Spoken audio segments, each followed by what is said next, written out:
अस्सलाम वालेकुम dear audience, मेरे साथ हैं डॉक्टर अशफाक अहमद शाह साहब। और शाह साहब से हम डिफरेंट टॉपिक्स पे, डिफरेंट इश्यूज पे बात करेंगे। स्पेशली जो मेरा इंटरेस्ट है रिलेशनशिप के अबाउट जानना कि न्यूली मैरिड कपल जो है वो किस तरीके से अपनी लाइफ को अपने रिलेशन को कैरी करे, ताकि उसमें आने वाली इश्यूज को जो कमिंग इश्यूज होते हैं उनको कैसे लेके चल सकते हैं, उनको कैसे मिनिमाइज किया जा सकता है। आपने मुझे बिल्कुल एक महदूद दायरे में खड़ा कर दिया है। Why we are talking about newly married couples. इंसान जब से पैदा हुआ है और जब तक वो जिंदा रहता है वो रिलेशनशिप में है। एक तो हम ये ज़हन में रखें कि हमें रिलेशनशिप में जाने में कोई ये नया तजर्बा नहीं है। कभी मैं भाई बनता हूँ, कभी बहन बनती हूँ, कभी मैं माँ बन जाती हूँ, कभी मैं दादा बन जाता हूँ। हमारे ये रिलेशनशिप हमारे इख्तियार के बगैर बनते रहती हैं। ये कोई अजीब बात नहीं है, अनहोनी नहीं है, और अज़ल से ये हो रहा है। एक तो हम इसे फितरी अमल समझें। शादी के अमल की मैं बात कर रहा हूँ, रिलेशनशिप से मुराद जिसकी तरफ आपका सवाल था। दूसरा ये कि मैं एक फ्रेंड, मुझे सेंटेंस एक जगह ऑफिस में लिखा हुआ मिला था।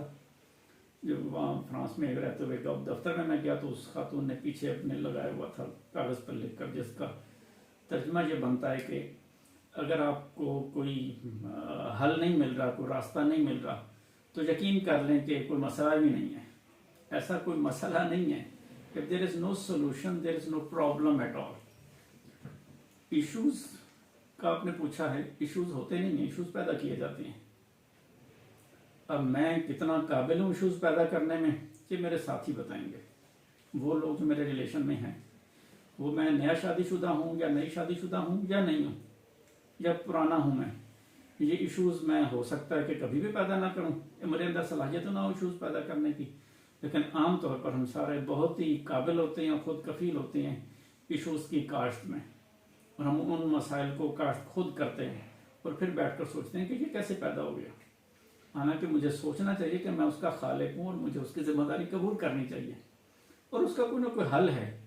ये कोई बुराई नहीं है कि मुझसे कोई इशू काश्त हो गया, पैदा हो गया। हाँ, मैं अपने साथी से, अपने साथियों से मिलकर पूछ सकता हूँ कि ये अब हो गई ये सूरत हाल, तो अब क्या क्या करना चाहिए। और इधर उधर ना पूछूं। ये खासतौर पर आपका सवाल था बेटा, न्यूली मैरिड कपल्स। मुझे इशू हुआ है अपने हस्बैंड से या वाइफ से, तो मैं पहले उन्हीं को बिठा के पूछ लूं कि मुझे ये महसूस हो रहा है कि ये इशू है, बाकी आपको भी लगता है ये इशू है या नहीं है।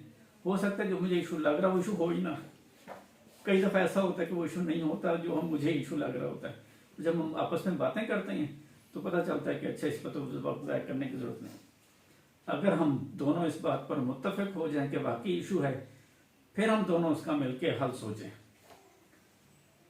अंग्रेजी के उसका हिंदुस्तानी फिल्म का एक गाना है, दर्द व अलम कुछ कम हो जाते, मैं और तुम गर हम हो जाते। अगर मैं अपने शरीक हयात को हम समझ लूं, मैं और तुम ना कहूं, फिर शायद मेरा ये बाजू मेरे इस बाजू की ज्यादा बेहतर मदद कर सके।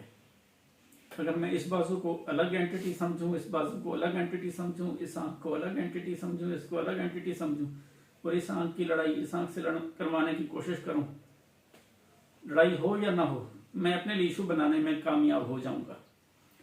शरीक हयात के मामलात में भी हम मोस्ट ऑफ द टाइम यही काम कर रहे होते हैं।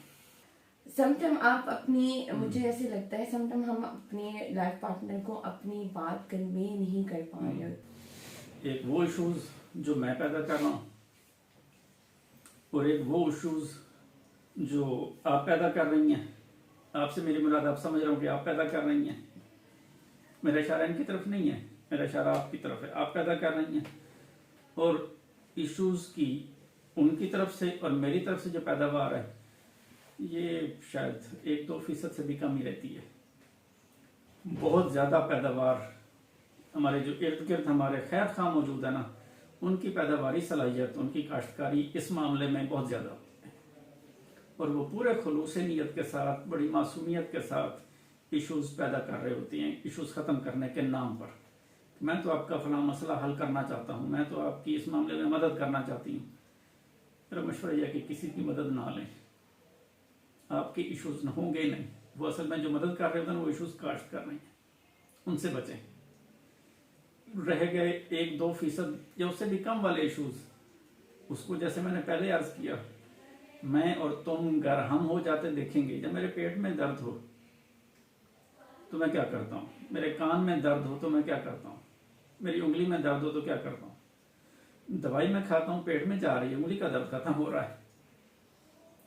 मैं अगर उस खातून को या उस मर्द को एहतराम के साथ पहले इधर जगह दूं, इधर जगह देने से पहले इधर जगह दूं, इधर उतर ही आता है। मैं इधर जगह नहीं देता, इधर जगह देना दे बैठता हूँ। अच्छा है दिल के साथ रहे पासबान अक्ल, लेकिन कभी कभी इसे तनहा भी छोड़ दे। बड़े एहतराम के साथ मैं इस शेर का एहतराम करता हूँ, लेकिन इन मामलात में थोड़ा सा इसको ज्यादा इस्तेमाल करने की जरूरत होती है। हम इसका कहना मानकर इसको नजरअंदाज कर देते हैं, या इसका कहना मानकर इसको नजरअंदाज कर देते हैं। तवाज़ुन की जरूरत है। जिस पर हम गुस्से में आ रही हैं, जो हमारे साथ जिंदगी गुजारने का तहैया कर चुकी, ये मामूली काम तो नहीं है कि मैं किसी और के साथ इतनी देर नहीं बैठ सकता जिसके जब मैंने एक तहैया कर लिया, मैंने सारी जिंदगी इसके साथ गुजारनी है, या जिंदगी का बहुत ज़्यादा हिस्सा गुजारना है। ये फैसला कर लेना बजाते खुद इतनी बड़ी जिम्मेदारी है जो हम दोनों ने उठा ली, हम उसे निभा भी लेंगे। एहतराम बुनियादी है। अदब पहला करीना है मोहब्बत के करीनों में, और अदब का तरीका अगर हम जारी रखें तो फिर इख्तलाफ राय ज़रूर करें, उसमें से आपके इश्यूज पैदा ही नहीं होंगे। इख्तलाफ राय से कभी मसाइल नहीं पैदा होते। इख्तलाफ राय से मसाइल अगर हों तो वो सुलझ जरूर जाते हैं। किसी भी तरह का मसला हो तो वो सुलझता हुआ जाता है।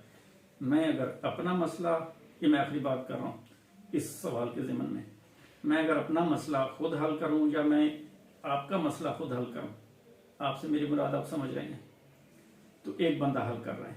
अगर मैं अपना मसला आपको भी मिलाकर 2 बंदे मिलकर सोचें, उसका तज्जिया करें और फिर हल ढूंढें, तो 1-1-2-11 वाली बात हो जाएगी। और इसी तरह उनका मसला कोई है तो वो भी उनको अकेला ना छोड़ दें, ये उनको ताना देगा कि ये तो आपकी वजह से हो गया। अगर उनके साथ मिलकर हम तज्जिया कर लें तो शायद 2 बंदे मिलकर उस मसले का कला कमा कर सकते हैं। उसका वो ऐसी सर्जरी करेंगे कि मसला खुद जान छुड़ा के भागेगा। आई होप आप लोगों ने भी हमारी इस छोटी सी कॉन्वर्सेशन से कुछ ना कुछ लर्न किया होगा। Thank you.